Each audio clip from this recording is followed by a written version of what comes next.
This year, my science fair project is all about achievement's effects on our motivation.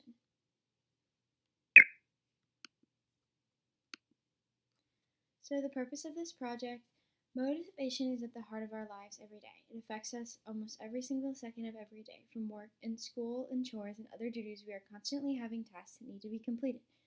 So how are we able to get all these things done? What motivates each person can vary, but I do believe there is a base motivator in our lives. It is important to know what motivates us so as a society we can become more productive and organized with our work. My background research. I dug a little bit into McLennan's theory of needs, and basically there are three that are kind of like the base and affiliation, power, and achievement, and I chose to focus on achievement for this experiment. This is kind of when people are influenced by the presentation of their competence and something like getting an A on a test, winning a prize. And all three of these applications, including achievement, apply to everyone regardless of race, gender, and age. And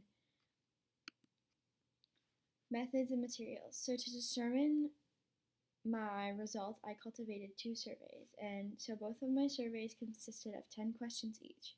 2 were math-based questions, 2 were biology-based questions, 2 were history-based questions, 2 were English-based questions, and 2 were pop culture-based questions.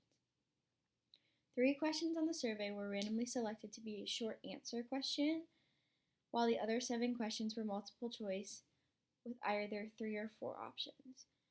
None of the questions on the survey were required, so participants had the option to leave the questions blank. And the surveys were identical in difficulty. They were not identical in terms of question, but they were identical in terms of difficulty and the basis of the question. And one of the main differences of the survey is one survey said your responses on this survey will be recorded anonymously, while the other survey said your responses on the survey will be recorded and graded anonymously. The survey was sent to a control group. I decided to send it to the class of 2024 at my high school. And it's about 90 to 95 people, and the survey was optional and all responses were anonymous. So my hypothesis, based on my research, that the graded survey will result in an average higher score than the ungraded survey.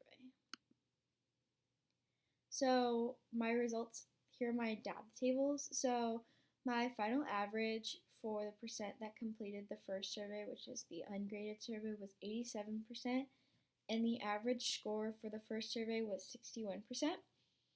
Not 61, 64%. The average of that completed the survey 2, which was the graded survey, was 85, while the average score in accuracy for the graded survey was 83. So there was a significant difference there.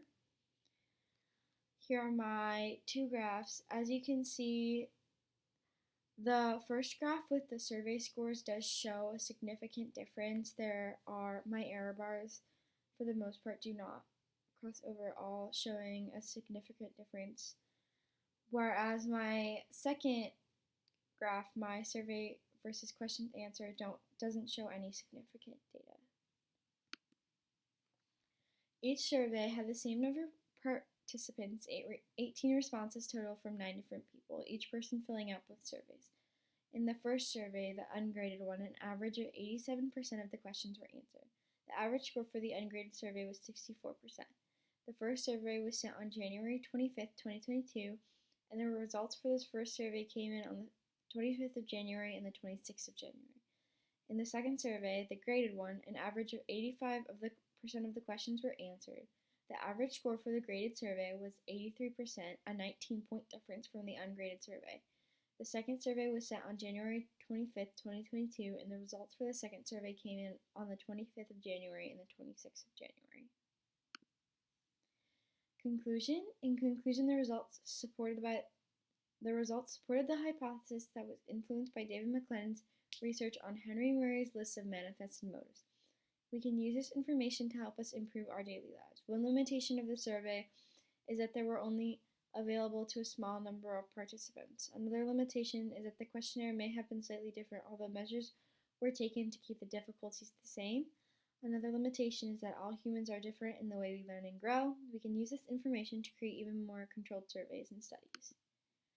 I would like to thank Mr. Nixon, Jeremy Febeck, and Ottawa Hills High School for their support in this project. And here are my references.